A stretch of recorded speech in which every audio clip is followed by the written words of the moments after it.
कभी सोचा है एक ऐसी जगह जहां रोज हजारों लोग गुजरते हैं, वहां कोई आत्मा भी हो सकती है। आज मैं आपको एक ऐसी सच्ची कहानी सुनाने जा रहा हूं जो मुंबई के एक मशहूर रेलवे स्टेशन पर घटी थी और जिसके बारे में आज भी कई लोग बातें करते हैं।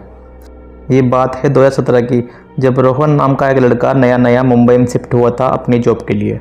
उसकी शिफ्ट एक प्राइवेट कंपनी में थी और उसे रात के 10 बजे के बाद KST स्टेशन से लोकल ट्रेन पकड़नी पड़ती थी घाटकोपर के लिए। एक दिन रोहन अपने ऑफिस से लेट निकला, कुछ टेक्निकल इश्यू की वजह से। उसे रात के लगभग 12 बज चुके थे। जब वो स्टेशन पर पहुंचा तो प्लेटफॉर्म पर कुछ ही लोग बैठे थे। ट्रेन आने में बस 15 मिनट बाकी थे, तो रोहन ने सोचा प्लेटफॉर्म नंबर 4 पे जाके थोड़ा आराम कर लेता हूँ। प्लेटफॉर्म नंबर 4 ज़्यादा क्राउडेड नहीं था और उस दिन तो बिल्कुल खाली था। रोहन प्लेटफॉर्म नंबर 4 पर एक बेंच पर जाकर बैठ गया और अपना फ़ोन निकाला, लेकिन उसके फ़ोन में सिग्नल नहीं था और फ़ोन अचानक बंद हो गया। उसने इधर उधर देखा, सब नॉर्मल था, लेकिन तभी उसने देखा एक वाइट साड़ी में एक औरत प्लेटफॉर्म के दूसरे किनारे पर खड़ी थी, उसकी तरफ पीठ करके। रोहन ने सोचा शायद कोई लेट पैसेंजर हो या कोई बेघर होगा, लेकिन एक अजीब बात थी, उस औरत के बालों से पानी टपक रहा था जैसे अभी अभी बारिश में भीगी हो, जबकि उस वक्त आसमान एकदम साफ था।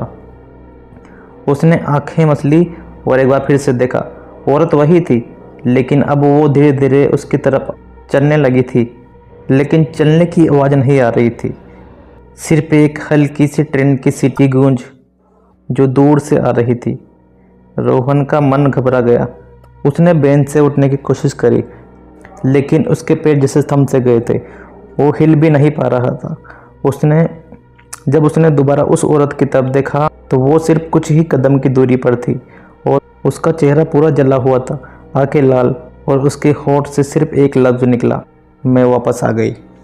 रोहन ने जोर से चीख मार के आंखें बंद कर ली और जब खोला तो प्लेटफॉर्म नंबर पे वो औरत गायब थी।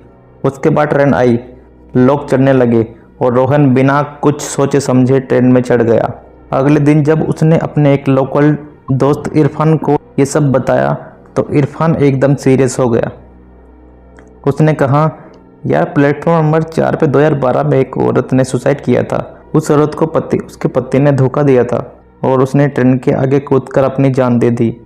तब से कभी कभी लोग उसे देखते हैं, लेकिन मुंबई की भीड़ में कोई इसे सीरियस नहीं लेता। रोहन इसके बाद कभी प्लेटफॉर्म नंबर 4 पर नहीं गया और उसने रात की शिफ्ट छोड़ दी। क्या आपने कभी किसी रेलवे स्टेशन पर कुछ अजीब महसूस किया है?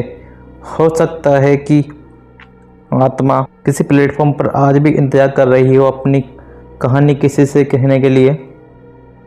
अगर आपको ये कहानी पसंद आई तो लाइक करें, शेयर करें।